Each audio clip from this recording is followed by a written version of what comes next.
संज्ञा के व्याकरणिक कोटियां का दूसरा भाग जो आज का हमारा टॉपिक है संज्ञा के भेद को आप लोगों के सामने लेकर आया हूँ। इससे पहले मैं आप लोगों को पिछले कक्षा में आप लोगों को मैं संज्ञा की परिभाषा को बताया था कुछ उदाहरणों के साथ, और साथ ही साथ मैं वहां पर बता भी दिया था कि संज्ञा के कितने भेद है, बस उतना ही मैं बताया था। आज मैं उन भेदों को विस्तार पूर्वक चर्चा करूंगा कि संज्ञा के जो जो भेद हैं उन भेदों को मैं विस्तार पूर्वक उदाहरणों के साथ मैं चर्चा करूंगा। तो मैं सबसे पहले लिख दे रहा हूँ कि संज्ञा के भेद, पिछले कक्षा में मैं लिख भी दिया था, यहाँ भी मैं लिख दे रहा हूँ संज्ञा के भेद।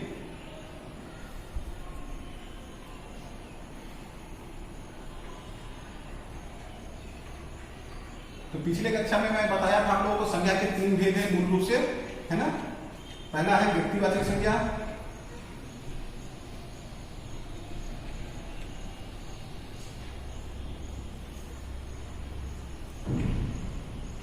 दूसरा है जातिवाचक संज्ञा,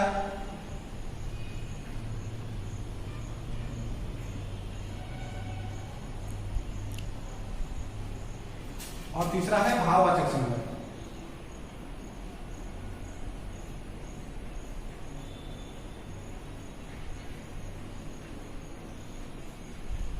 चूंकि मैं पिछले कक्षा में सिर्फ व्यक्तिवाचक संज्ञा, जातिवाचक संज्ञा और भाववाचक संज्ञा के बारे में ही बताया था, आज मैं आप लोगों को विस्तार पूर्वक चर्चा करता हूं। तो इस जातिवाचक संज्ञा को हम दो भागों में बांट सकते हैं, एक है द्रव्यवाचक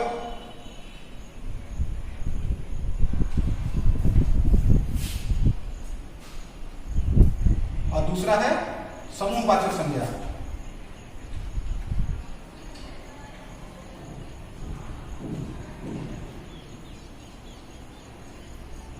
ठीक है, यह है हमारा संज्ञा के भेद। अब हम क्या करते हैं, एक एक को विस्तार पूर्वक उदाहरण के साथ समझने का प्रयास करते हैं कि व्यक्तिवाचक संज्ञा किसे कहते हैं, इसको कुछ उदाहरणों के द्वारा समझते हैं। जातिवाचक संज्ञा किसे कहते हैं, इसको भी कुछ उदाहरण के द्वारा समझते हैं। भाववाचक संज्ञा किसे कहते हैं, इसको भी कुछ उदाहरण के द्वारा समझते हैं। और द्रव्यवाचक और समूहवाचक संज्ञा को भी समझते हैं उदाहरण के द्वारा।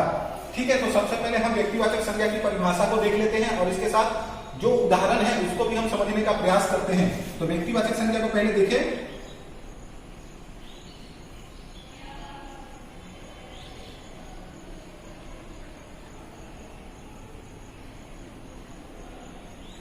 देखो व्यक्तिवाचक संज्ञा किसे कहते हैं, इसको हम पहले लिख देते हैं।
मैंने क्या लिखा देखो, जो संज्ञा शब्द किसी व्यक्ति, वस्तु, प्राणी, स्थान या वस्तु के व्यक्तिगत शब्द पर, ये शब्द पर आप जोड़ दोगे। ठीक है, व्यक्तिगत नाम का बोध कराता है उसे हम व्यक्तिवाचक संज्ञा कहते हैं। अब देखो जैसे व्यक्ति को जैसे हम एक दो उदाहरण के द्वारा समझ लेते हैं। व्यक्ति किस प्रकार के हम कहेंगे, व्यक्ति के नाम में हम अगर कहें तो देख सकते हैं रसीद, किसी नाम को ले लो, राम, नेताजी, है ना। उसके बाद और कुछ नाम ले लो। ठीक है, इस तरह आप नाम ले सकते हो। प्राणी में आप लिख सकते हो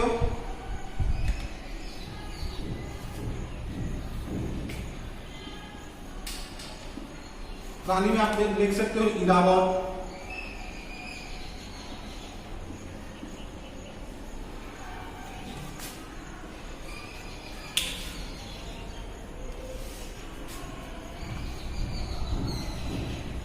कामधेनु लिख सकते हो, इरावत लिख सकते हो प्राणी में। कामधेनु, इरावत। इरावत इंद्र के हाथी का नाम है और कामधेनु देवताओं के गाय। ठीक है, उसी प्रकार स्थान आप ले सकते हो।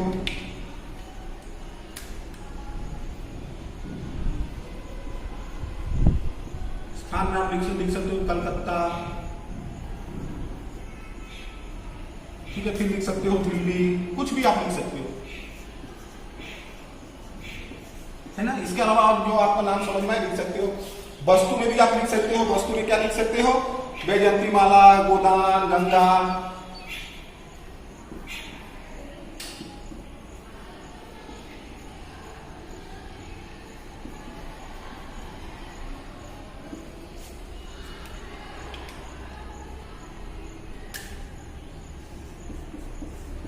गोदान उपन्यास का नाम है मुंशी प्रेमचंद द्वारा।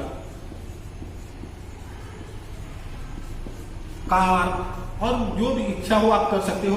गंगा, गंगा नदी का भी है, गंगा को भी ले सकते हो। गंगा यमुना जो है आप लिख सकते हो। ठीक है, उसी प्रकार वस्तु हो गया। इन सारी चीजों के नाम का आपको अगर बोध कराए, देशों के नाम को भी आप लिख सकते हो यहाँ पर कि देश भी जो होते हैं वे व्यक्तिवाचक संज्ञा के अंतर्गत आते हैं।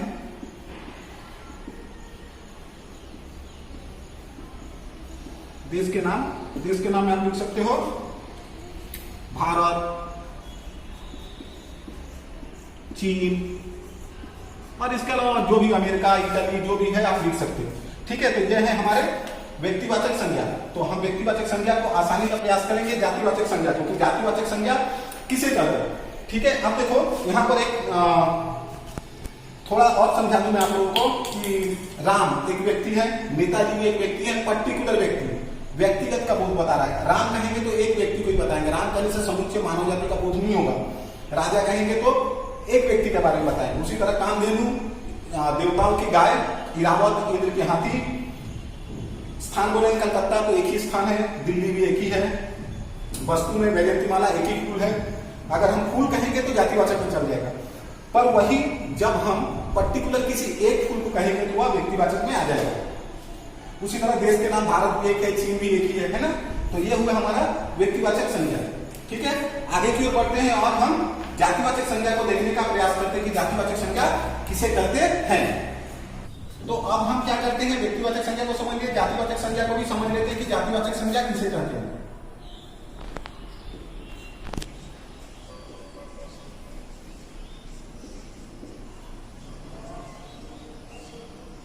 देखो, जातिवाचक संज्ञा नाम से ही पता चल रहा है कि यह किसी जाति का बोध कराता है ना। हम इससे पहले जब व्यक्तिवाचक संज्ञा बताए थे तो बताए थे इरावत, कामधेनु, मतलब पर्टिकुलर गाय का। दिल्ली एक शहर का नाम बताए थे, वही एक ही शहर है। कलकत्ता एक ही शहर बताए थे, पर जब हम शहर का नाम बोलेंगे ना वही जातिवाचक में चल जाएगा। आशा करते समझ में आया। तो इसकी परिभाषा को हम लिख देते हैं आप लोगों को सामने। देखो क्या है, जो संज्ञा शब्द किसी जाति, समूह, झुंड, जो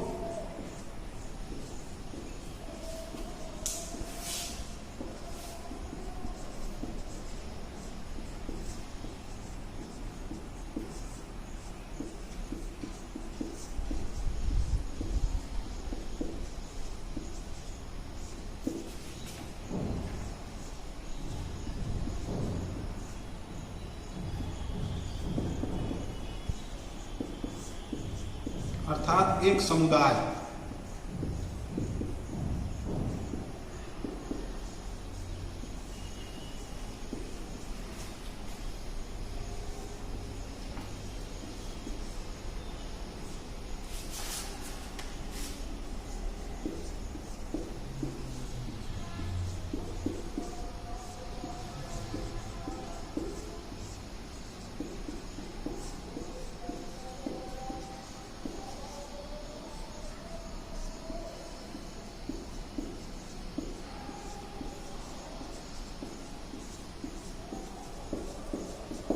देखो मैंने यहाँ क्या लिखा, जो संज्ञा शब्द किसी जाति, समूह, झुंड अर्थात एक समुदाय के बारे में बताए उसे हम क्या कहते हैं, जातिवाचक संज्ञा कहते हैं। जैसे मैं यहाँ पर उदाहरण दिया था हाथी, इरावत बोला था ना, इरावत हाथी का नाम है, तो मैंने सिर्फ यहाँ पर लिखा हाथी, उदाहरण के रूप में लिख दिया हाथी। हाथी कहने से स्त्री पुल्लिंग दोनों हाथी जाति का, पूरा संपूर्ण हाथी जाति का बोध होता है। उसी प्रकार लिखे गाय, ये भी संपूर्ण गाय जाति का बोध होता है। उसका लिखते शहर, ये भी क्या है, हम अगर शहर बोलेंगे तो पर्टिकुलर एक भी शहर को हम नहीं कर सकते। शहर अर्थात कौन सा शहर पता नहीं, जितने शहर है, मान लो भारतवर्ष में जितने शहर हैं सभी शहर को कर, यानी जाति का बोध करा दे रहा है।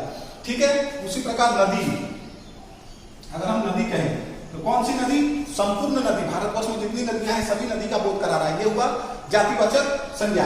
अब देखो जातिवाचक संज्ञा का हमने आपको बता दिए थे, दो में थे, द्रव्यवाचक संज्ञा और समूहवाचक संज्ञा, उसको भी हम समझ लेते।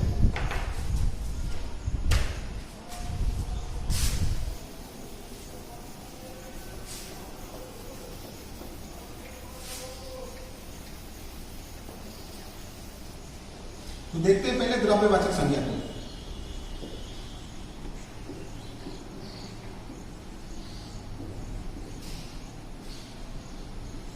देखो द्रव्य का अर्थ होता है लिक्विड, तरल। तरल को हम क्या कहते हैं, द्रव, जिसको इंग्लिश में लिक्विड कहते हैं। ठीक है, द्रव्यवाचक संज्ञा किसे कहते हैं, इसको भी हम देख ले। तो जो जातिवाचक संज्ञा शब्द किसी पदार्थ, मैं यहां लिख दे रहा हूं, जो जातिवाचक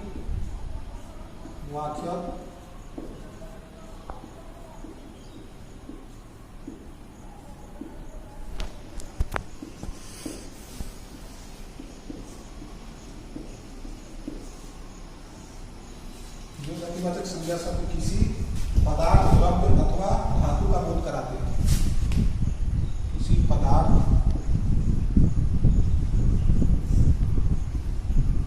द्रव्य अथवा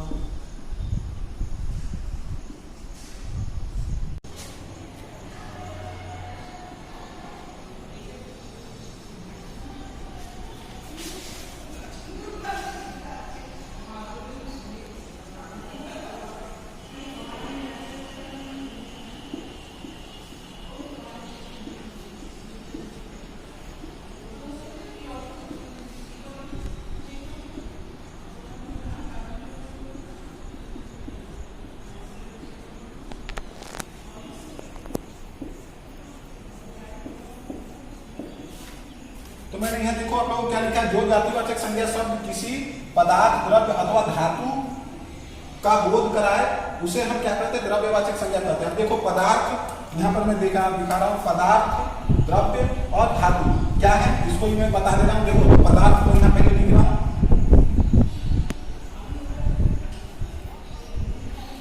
फिर क्या है द्रव्य, फिर क्या है धातु, है ना। अब देखो एक एक करके मैं बता दे रहा हूं कि पदार्थ, द्रव्य और धातु क्या होते हैं। ठीक है, तो द्रव्य में आप देख सकते हो, पहले पदार्थ है तो मैं पदार्थ को पहले देख लेता हूं। पदार्थ में कोयला, लकड़ी, घास, जो भी आप लिख सकते हो, कोयला,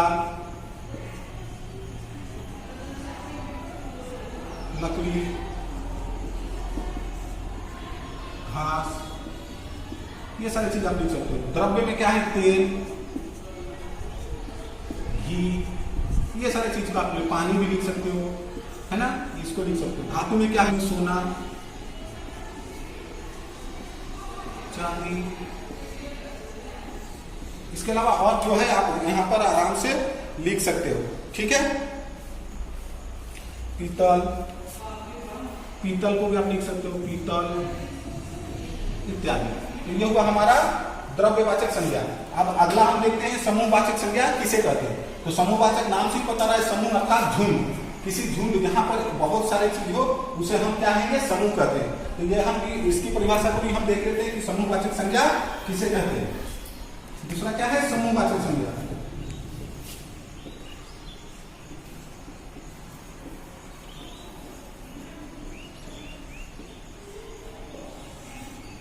देखो समूहवाचक संज्ञा किसे कहते हैं, जो जातिवाचक संज्ञा शब्द, मैं यहां लिख दे रहा हूं, जो जाति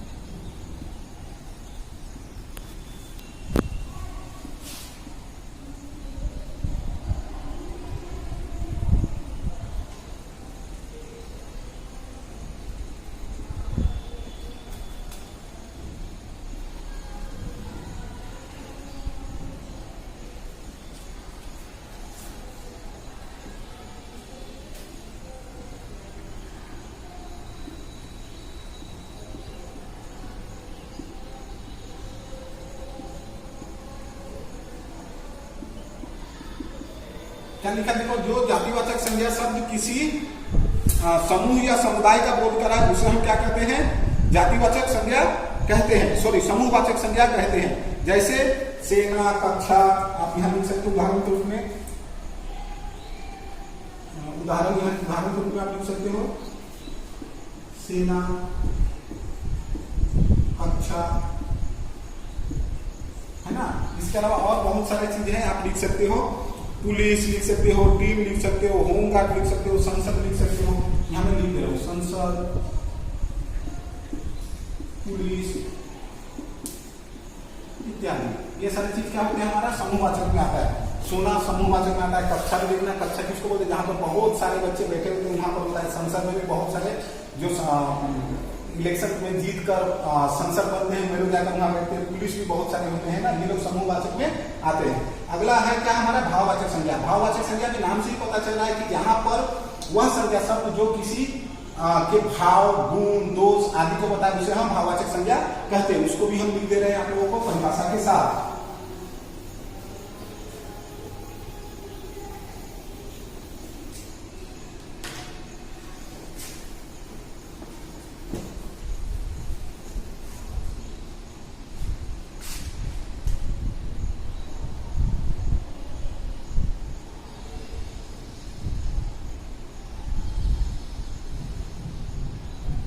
यहाँ लिख दे रहा हूं जो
भाववाचक संज्ञा कहते हैं। देखो गुण का उदाहरण हम देखते हैं, यहाँ पर गुण, दोष, सील ये सारे देखो। गुण मतलब अच्छा,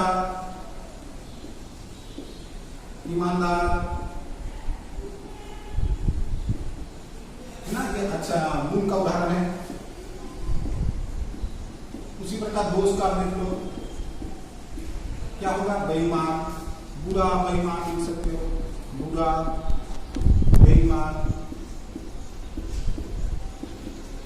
ठीक है। सील, धर्म, ये सारे चीजों को लिख सकते हो। सील का भी लिख सकते हो आप, क्या होगा, संतोष लिख सकते हो, है ना। धर्म लिख सकते हो, हिंदू, मुस्लिम, कुछ भी।